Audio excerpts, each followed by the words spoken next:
I'm here. I'm here. I was. Yeah. Yeah. So, Mr. Jain has been working on universal healthcare in India for years now, and he is one of the architects who is closely working with Government of India and also NHA. Uh, do you think universal healthcare in India is likely to become a reality, or we are miles away from it? For the reason, the kind of vision that universal health requires, first, is it there?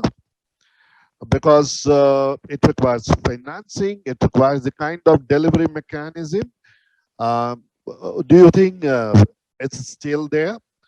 For somebody like me, I still believe that healthcare in India is essentially curative. It is neither preventive nor promotive.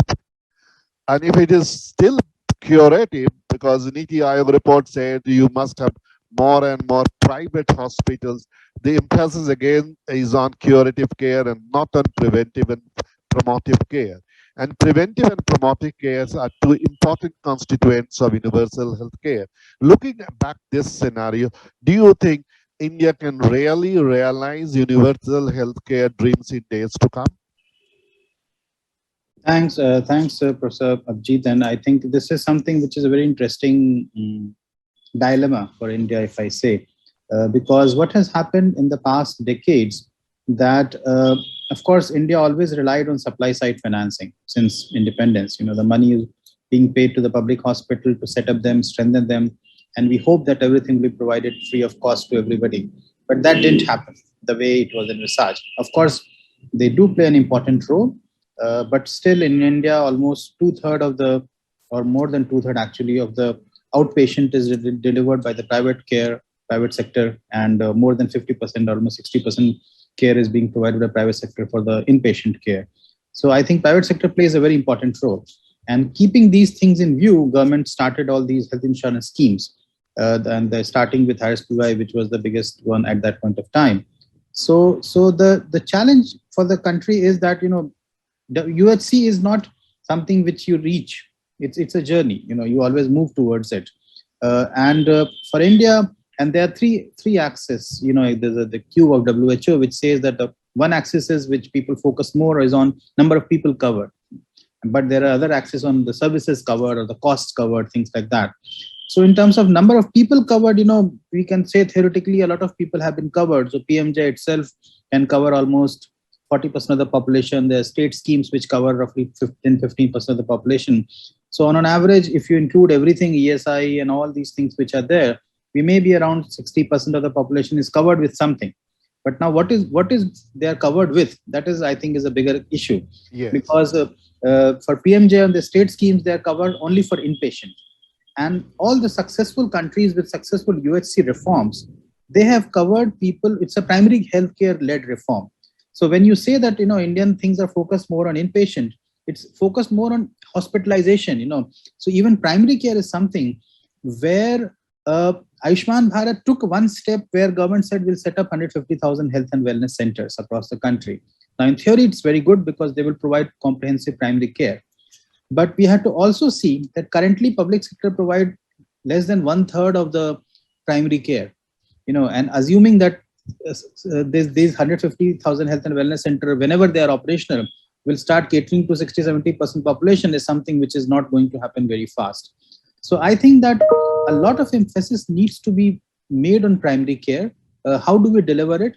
And I think that setting up infrastructure is easy comparatively, but having the necessary human resources, supply chain, all these things will be more challenging. And I think this silver lining in the pandemic, which I see, that has shown use of digital health like telemedicine and many of these things, which can try to take care of some of these challenges to a certain extent. And also, I think there is no government will have to somehow engage with private sector even for primary care, which it's not done right now. It's not being done, but somehow it will have to. You have to somehow find a way to engage, or you strengthen your public healthcare system so much, but it will take time.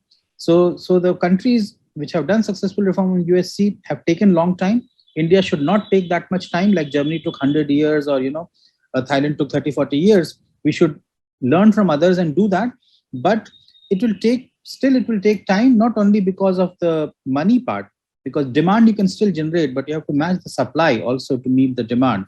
And I think on working on both the sides, India will need more time. And I think something which is also, I will not say missing, but not in focus, is a strategy towards UHC as a country. We have a lot of fragmentation, one scheme going here, one scheme going there, and there are a lot of vertical programs. So I think that things have to come together. I think steps have been taken in the past few years. Many things are being converged. Now there is a plan to link Ayushman Bharat Health and Wellness Center with PMJ. So these things are being planned and being discussed. So steps are being taken, but it will take time. Thank you. One question, possibly Mr. Roy can also answer, is that the entire healthcare system, if you look at health insurance in particular, it's hospital centric. We are not looking at other institutional settings. COVID has come to the fore that most of the COVID patients were cured inside the house. Many of them did not go to the hospital. Very few went to the hospital and paid a huge amount. And many people took care in the house and got cured. The time, don't you think? And looking at the aging population, don't you think the time has come when we need to move away from the current institutional setting, that is hospital, to possibly home care systems or subacute care systems? See, I think before Joydeep comes, let me just have my 2 points. I think that it is something which should be done, but whether it's not only that whether government start moving toward it or private sector start moving toward it, also from the other side, from the patient or from the beneficiary side also, they should want it. Because many times when we see, especially when we deal with a lot of people in the bottom 2-3 quintile of the population, even for a small headache, they will like to go to a big hospital rather than a clinic nearby, because somehow they feel that they will get a better care if you go to AIIMS and stand in line for 2 hours rather than go to a nearby clinic and get some medicine. So I think that it's not only about the policies, but also about how do you make people aware, how do you make things change. So I think policy is one part. Yes, for example, domiciliary care, home-based care can be covered in a lot of these policies, which could be useful.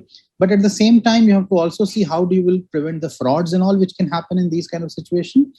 And also, how do you make people accepting this kind of difference where, you move away from hospital-based care to home-based care or a different kind of care. So I'll stop here. Your thoughts, Mr. Roy, quickly. So,